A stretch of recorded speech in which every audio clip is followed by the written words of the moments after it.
Welcome back. वज़ीर इत्तलात पंजाब अज़मा बुखारी ने कहा है कि वज़ीर आला पंजाब ने इदारा जाती एहतसाब की नई मिसाल कायम कर दी है। लाइव डैशबोर्ड की बदौलत सुथरा पंजाब में बदउनवानी बेनकाब हो गई। मजीद बात करेंगे अपने नुमाइंदे अब्बास नकवी ने हमें ज्वाइन किया है। अब्बास, क्या तफसील है खबर की?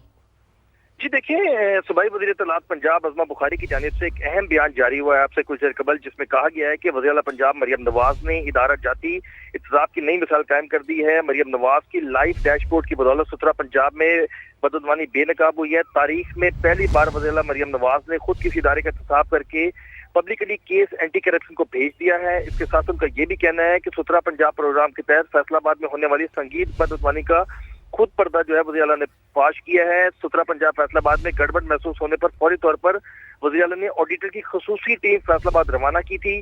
तहकीकाती टीम ने मैदान में पहुंचकर ठेकेदारों और सरकारी अफसरान के दरमियान एक मुनज़्ज़म गठजोड़ बेनकाब किया। उनका ये भी कहना है कि फैसलाबाद में सुथरा पंजाब की अवामी फंड को बेहद शुक्रिया, आप हमें तफसीलन आगाह कर रहे थे। अब आपको बताएंगे कि पाकिस्तान और IMF के दरमियान मुज़ाकरात जारी हैं। IMF के वफ़द ने 683 अरब रुपए के टैक्स शॉर्टफॉल पर तहफ़्फ़ुज़ात का इजहार किया है। ज़राए के मुताबिक खसारा कम करने के लिए IMF ने माली डिसिप्लिन यकीनी बनाने का मुतालबा किया। IFF को ब्रीफिंग दी गई कि मुआशी शरह नमू का 4.20% का हदफ भी पूरा नहीं हो सकेगा। रवा माली साल 13,989 अरब रुपए का नजरसानी शुदा टैक्स हदफ भी मुश्किल करार दिया गया है। जरा ये बताते हैं कि 10 माह में सार्फिन से 1330 अरब से ज्यादा की पेट्रोलियम लेवी की वसूली की गई। रवा माली साल की तरमीम का इम्कान नहीं। चेयरमैन पीपल्स पार्टी बिलावल भुट्टो जरदारी की पार्लियामेंट हाउस में मीडिया से गुफ्तगू, कहा आईनी तरमीम के हवाले से बात हुई तो जरूर देखेंगे। बजट तो अगला महीना शुरू, अगर मुझसे अभी तक बात नहीं किया गया तो बड़ा मुश्किल है कि कोई आईनी तरमीम हम अभी से लेके अगले महीने में लेकर आएंगे। अभी तक मेरे साथ ना उठाया गया, ना मैंने ये इंस्ट्रक्शन दिया है, और हम पार्टी के साथ मशवरा करके जो भी ख्वाहिशात लेकर आते हैं उसको सुनने के लिए भी हम तैयार हैं। फिर हमारा कोई स्टैंस में या पोजीशन में कोई तब्दीली नहीं है। हकीकत ये है कि पाकिस्तान पीपल्स पार्टी के सपोर्ट के बगैर, चाहे वो आईनी तरमीम हो, बजट हो, मेरे इजाज़त के बगैर, मेरे वोट के बगैर, मेरे पार्टी को इंस्ट्रक्शंस दिए बगैर, वो नामुमकिन है। यहाँ वक्त हुआ है ब्रेक का। आप हमारे साथ। वज़ीर ख़ारिजा ताहिर हुसैन अंदराबी ने कहा है कि ट्रैक 2 या बैकडोर राबतों का इल्म नहीं। भारत में मुज़ाकरात की बातें करने वाली आवाज़ें मुस्बत पेशरफ्त हैं। हम इन आवाज़ों पर भारतीय हुकूमत के मुस्बत रद्द-ए-अमल के मुंतज़िर हैं। अमरीका और चीन में राबतों को देख रहे हैं। वज़ीर आज़म शहबाज शरीफ के दौरे चीन की तारीख फाइनल होने पर ऐलान किया जाएगा। भारत में ख़वातीन गैर महफूज। दिल्ली में चलती बस में खातून को इज्तिमाई ज़्यादती का निशाना बना दिया गया। भारतीय मीडिया के मुताबिक चलती बस में खातून को इज्तिमाई ज़्यादती का निशाना बनाने का वाक़या रानी बाग के इलाके में पेश आया। पुलिस के मुताबिक मुल्ज़िमान ने पहले खातून को ज़बरदस्ती बस में सवार किया और फिर इज्तिमाई ज़्यादती की गई। खातून ने मुल्ज़िमान के चुंगल से निकलकर पुलिस को इत्तला दी। पुलिस ने दोनों मुल्ज़िमान को गिरफ्तार करके बस को जब्त कर लिया। वाक़े पर भारत में गुस्से की लहर दौड़ गई है। कोकेन क्वीन अनमोल उर्फ पिंकी से अदाकारों और सियासी रहनुमाओं के मुबैना राबतों का इंकशाफ हुआ है। मुनशियात खरीदने वालों में अदाकार और मॉडल्स भी शामिल हैं। जरा ये बताते हैं कि अनमोल उर्फ पिंकी से 700 से 800 अफराद कोकेन खरीदते थे। कोकेन के 100 से 150 मुस्तकिल खरीदार थे। अनमोल उर्फ पिंकी से पुलिस तहकीकात की तफसीलात सामने आ गई। मुल्जिमा अनमोल ने दावा किया कि सियासी रहनुमा और उनकी बेगमात भी राबते में थी। मुल्जिमा ने इल्जाम लगाया कि दरख्शा, गिजरी, बोर्ड बेसन पुलिस स्टेशंस को लाखों रुपए रिश्वत दी। अनमोल उर्फ पिंकी के नेटवर्क का पर्दाफाश। मुनशियात बेचने और खरीदने वालों की तफसीलात मंजर आम पर। दौरान तफ्तीश मुल्जिमा के सनसनीखेज इंकशाफात। बताया 700 से 800 अफराद कोकेन खरीदते थे। 100 से 150 कोकेन के मुस्तकिल खरीदार थे। शोबिज स्टार्स और सियासी शख्सियात का भी राब्ता था। साबिक शौहर राना नासिर के इदारों से ताल्लुकात थे। राना नासिर के भाई कराची में मनशियात के डीलर हैं। वही वुकला दफातर और चैम्बर्स में मनशियात रखते थे। पिंकी के नेटवर्क का अहम किरदार जिशान भी पकड़ा गया। तहकीकाती हुक्काम के मुताबिक जिशान पिंकी के अकाउंट संभालता था। पुलिस ने मजीद 2 अफराद को हिरासत में ले लिया, जबकि पिंकी से राब्ता रखने वाला पुलिस एहलकार कामरान ताहाल फरार है। पिंकी की नई ऑडियो भी मंजर आम पर आई, जिसमें उसे मंशियात के इस्तेमाल का तरीका सिखाते सुना गया। ड्रग क्वीन के भाइयों का रिकॉर्ड भी सामने आया। पुलिस के मुताबिक मुल्जिमा के 3 भाई रियाज बलोच, नासिर और शौकत बख्श भी ड्रग सेलर हैं। शौकत बख्श मंशियात फरोशी के लिए खास कारिंदा है। तीनों भाइयों के खिलाफ असला ऑर्डिनेंस और नारकोटिक्स एक्ट के तहत मुकदमात दर्ज हैं। जराये के मुताबिक पोश इलाकों और तालीमी इदारों में मुल्जिमा का 6 रुकनी गैंग काम करता है, जो तालीमी इदारों में तलबा को टारगेट करते थे। पुलिस ने सिटी कोर्ट में पिंकी के मुकदमात और मंशियात बरामदगी की रिपोर्ट भी जमा कराई, जिसे केस प्रॉपर्टी का हिस्सा बना लिया गया। साथ ही रिपोर्टर लियाकत अली राना के साथ नवीद कमाल, समा, कराची। तो कराची में गिरफ्तार अनमोल उर्फ पिंकी से पुलिस तहकीकात जारी है। कराची और लाहौर में होने वाली तहकीकात पर बात करने के लिए ब्यूरो चीफ कराची असलम खान, कराची से हमारे रिपोर्टर नवीद कमाल और लाहौर से फहद भट्टी ने हमें ज्वाइन किया है। सबसे पहले ब्यूरो चीफ कराची असलम खान की तरफ चलेंगे और उनसे हम बात करेंगे। असलम साहब, वो लड़की जो कि ये ख्वाहिश रखती है कि मैं मॉडल बनूंगी लेकिन एक कोकेन क्वीन बन जाती है, क्या है बैकग्राउंड? कब वो इस फील्ड में आती है, कब उसके ऊपर इल्जामात लगते हैं, कब से ये धंधा शुरू किया हुआ है इसने और कौन कौन इसके साथ है?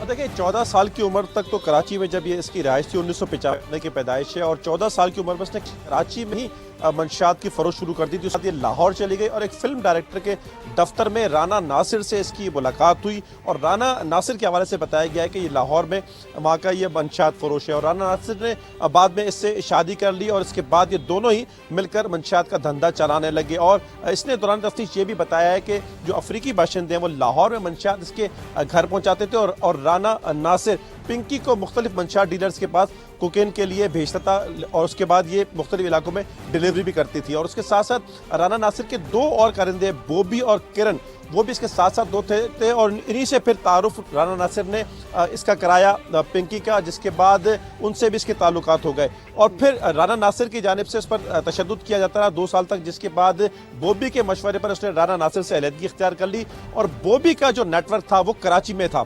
तो बॉबी के मशवरे पर अनमोल और पिंकी ने अपना एक नेटवर्क बनाना शुरू कर दिया, क्योंकि उससे पहले राना नासिर का जो नेटवर्क था वो ना सिर्फ कराची, लाहौर और इस्लामाबाद तक था। अब बॉबी ने 2 साल तक पिंकी की मदद की और उसको मंशियात के 10 से 12 बार उसने उसको मंशियात डिलीवरी की और उसके साथ साथ मंशियात के जो मुख्तलिफ मंशियात हैं, उसमें आइस भी है, उसमें कोकेन भी है, वो पिंकी को देता रहा और उस पर वो मुख्तलिफ तजुर्बे करती रही और उसके बाद उसने अपना एक ब्रांड बना लिया जिसके बारे में कहा जाता था कि जो 10 से 12 हज़ार की कोकेन थी उसको वो 40,000 रुपए तक बनाकर फरोख्त करती थी। तो ये अभी इब्तिदाई तफ्तीश में चीज़ें सामने आई हैं और 6 रुकनी इसका जो ग्रोथ था वो तालीमी इदारों में और पोश इलाकों में मौजूद था, जिसमें एक खातून और 5 मर्द थे। इसका एक और अहम कारिंदा जो है वो जिशान, वो पकड़ा गया, जिससे अकाउंट देखता था, लेकिन एक अहम एहलकार जो पुलिस का कामरान है वो अब तक जो है मफरूर है। सही, बिल्कुल आप असलम साहब जो बता रहे हैं उसके मुताबिक तो ये भी समझ में आ रहा है कि इस गंदे धंधे की जड़ें जो है वो कराची से बाहर भी फैली हुई हैं।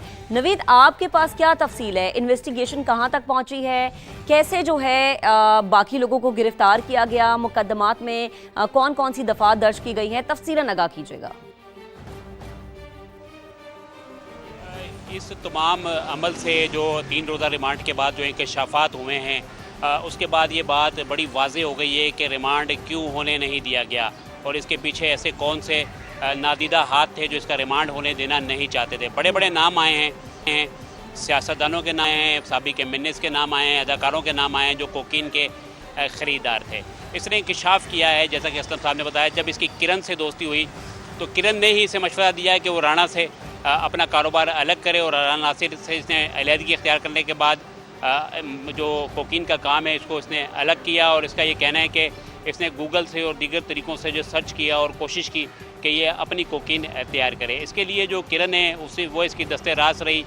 किरण ने एक अफ्रीकी शख्स से शादी कर रखी थी जो खालिस कोकीन जो है लेकर आता था और लाहौर में फ़राहम करता था। ये 1 ग्राम से 10 ग्राम कोकीन तैयार करते थे, जिसकी मालियत 9 से 10 हज़ार होती थी 1 ग्राम की, और जब ये उसको वेट करके तैयार करते थे तो 25 से 30 हज़ार पर ग्राम ये फ़रोख्त करते थे। ये कराची में जो है इकबाल उर्फ बाला नामी एक शख्स को इसने इंकशाफ किया है कि ये मंशियात देती थी। इसका ये कहना था कि जिन राइटर्स को हम इस्तेमाल करते थे आम तौर पे वो राइटर्स लाइल्म होते थे कि इसके अंदर असल माल क्या है, और इसको जो है इकबाल उर्फ जो बाला है यहाँ पर दीगर जो इसके कारिंदे हैं उनकी मदद से फ़रोख्त करता था। इसका ये कहना है कि लाहौर से कराची एक कंसाइन के जो है पहुँचाने के 50,000 रुपये देते थे। मुतअद्दिद बार ये खुद भी जो है यहाँ पर कंसाइनमेंट लेकर आई। आपने बात की मुकदमात में 69C की दफ़ा ऐड की गई है। 23(1)A जो है नाजायज़ असले का केस होता है, जी। वो ऐड की गई है और इसके अंदर जो शवाहिद हैं, शहादतें हैं, जो गवाह हैं, वो अहमियत के हामिल होंगे। सही, ठीक है, आपने हमें तफसीलन आगाह किया नवीद। अफाद, मैं आपकी तरफ आती हूँ। जैसा कि नवीद ने भी लाहौर का जिक्र किया, तो लाहौर में जो मुकदमा दर्ज हुआ उसकी क्या तफसील है, वो क्या बैकग्राउंड है?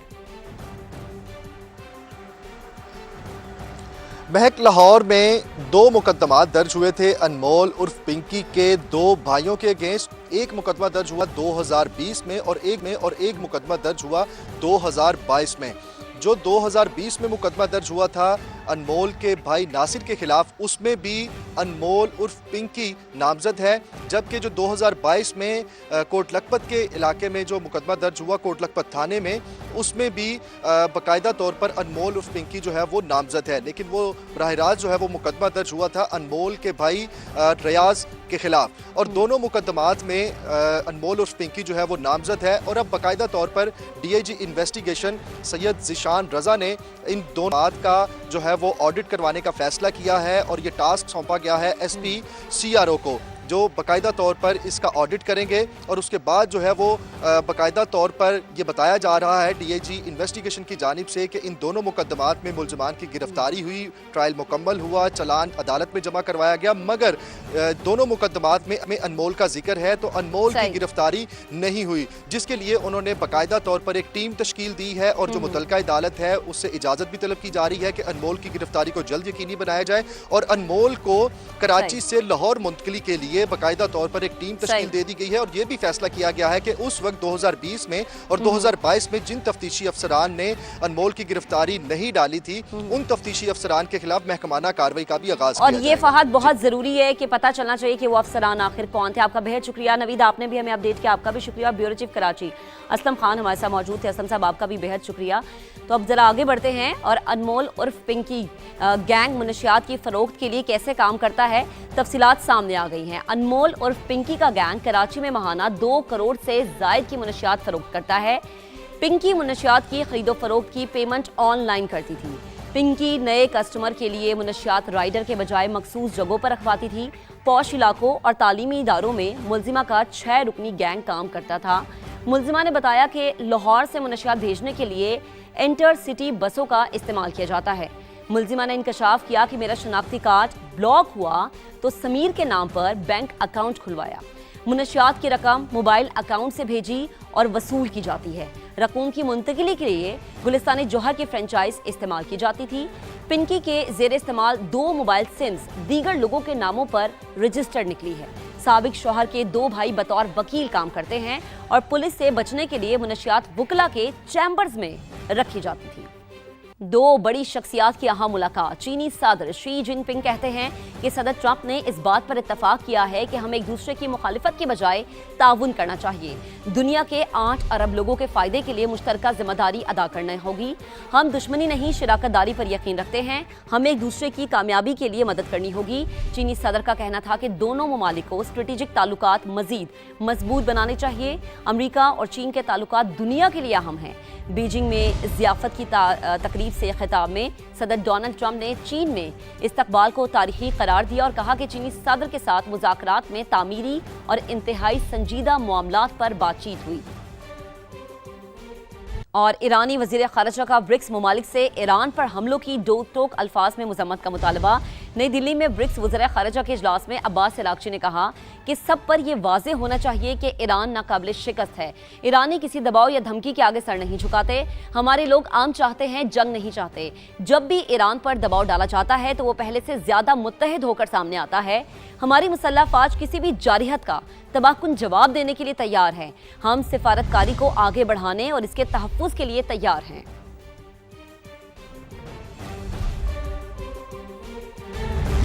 अब आपको बताएं कि बरतानवी वजीर आजम कियर स्टार्मर को एक और धचका। बरतानवी वजीर आजम की काबीना के अहम रुकन वजीर सेहत ने भी ओहदे से इस्तीफा दे दिया है। वजीर आजम को भेजे गए इस्तीफे में वेस्ट स्ट्रिंग ने कियर स्टार्मर पर अदम एतमाद का इजहार करते हुए लिखा कि अगले आम इंतखाबात में कियर स्टार्मर पार्टी की क़यादत के अहल नहीं हैं। बरतानवी मीडिया ये रिपोर्ट करता है कि उनके वजीर सेहत को कियर स्टार्मर के मुतबादिल के तौर पर देखा जा रहा है। 81 अरकान की हिमायत मिलने की सूरत में वो पार्टी क़यादत के लिए खुद को पेश कर सकते हैं।